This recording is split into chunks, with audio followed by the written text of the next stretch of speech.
वेदसे सुनवाम सोममराति यतो निदहाति वेदः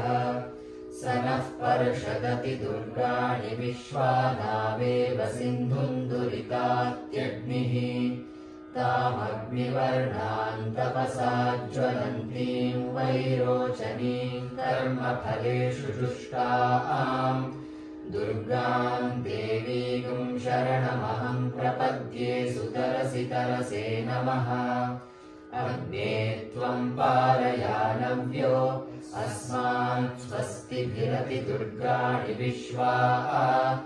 पूश्च पृथ्वी बहुला न पूर्वी भवातोकायतनयाय संयोः विश्वानि नो दुर्गः जातवेदः सिन्धुन्ननावा दुरितातिपर्षि अग्ने अत्रिवन्मनसा गृहाणोऽस्माकं बोध्यविदातनूनाम्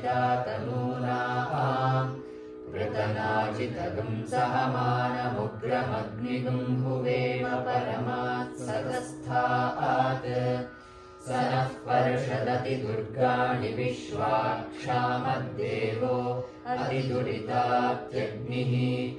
प्रत्नोषितमेढ्यो अध्वरेषु सनाश्च होता नव्यश्च सत्सि स्वाञ्च आग्ने तनुवं पिप्रयस्वास्मभ्यं च सौभगमायजस्व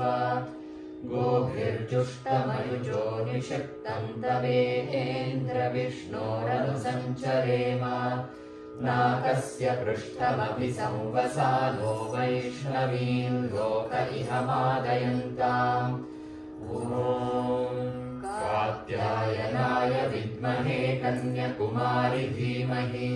तन्नो दुर्गिः प्रचोदयात्।